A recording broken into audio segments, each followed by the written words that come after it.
In our culture and Western media, we've been broadly exposed to images of Japanese samurai, a figure of nobility, strength, and skill. This might have started for you as a kid, watching Samurai Jack defeating the evil Aku, watching Tom Cruise go through the ringer as he becomes worthy of being the last samurai, or even as we grew older and were able to digest incredible tales from Akira Kurosawa in Yojimbo or Seven Samurai. Much like the medieval knights in Europe, or the American cowboy of the Wild West, the samurai was a central figure in the history of warriors.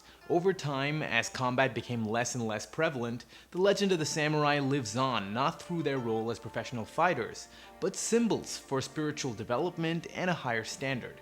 Their particular approach to life can in fact be traced back to one unique concept.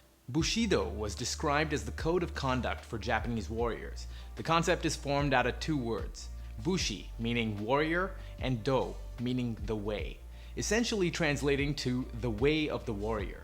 The tenets of this code tell us that the ideal samurai warrior was motivated by honor and loyalty, and if he felt like he had lost that honor, he would need to regain it by committing ritual suicide, or seppuku.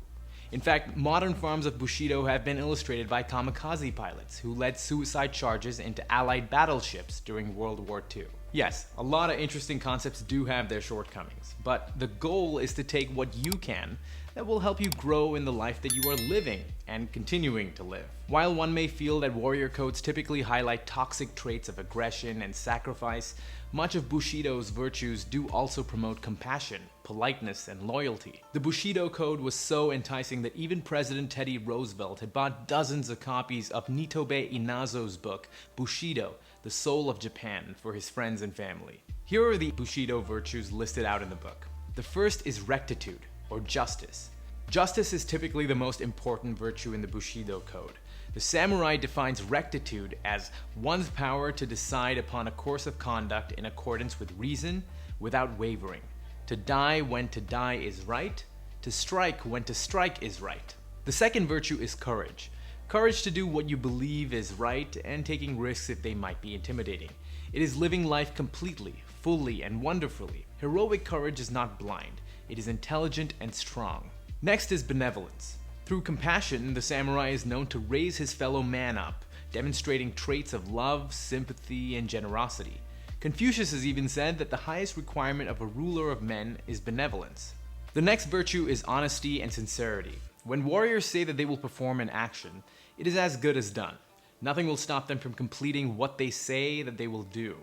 They do not have to give their word, they do not have to promise. Speaking and doing are the same action. Next is honor. The moral code that one follows is typically self-imposed. It's certainly very subjective, but it is worth examining whether our code of honor is one that we can be proud of, and whether our actions can let us keep our heads held up high. The next virtue is loyalty. What do we have personal fidelity to? The ones that we love, the causes that we serve, the people that we support.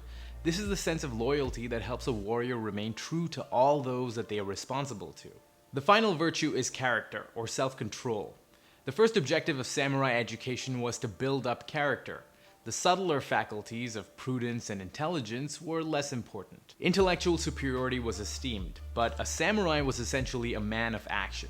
Through our self-control and restraint, we are able to manage how we approach hardship and temptation. And that is what sets us apart from those of lesser character. Bear in mind that all of the virtues listed out in the Bushido code are what samurai and warriors from several centuries ago adhered to, and that does not mean that you need to follow this in order to become a better person. What you could take from this is that certain values like compassion and loyalty and courage in the face of adversity are traits that have been revered for a long time. And if nothing else, that may be a reason to strive for those ideals even today. Good luck! Thanks for watching. Please share this video to somebody who you think needs to see it. Hopefully it might help them. And don't forget to like this video and subscribe with that bell notification turned on. Thanks for watching. See you next time.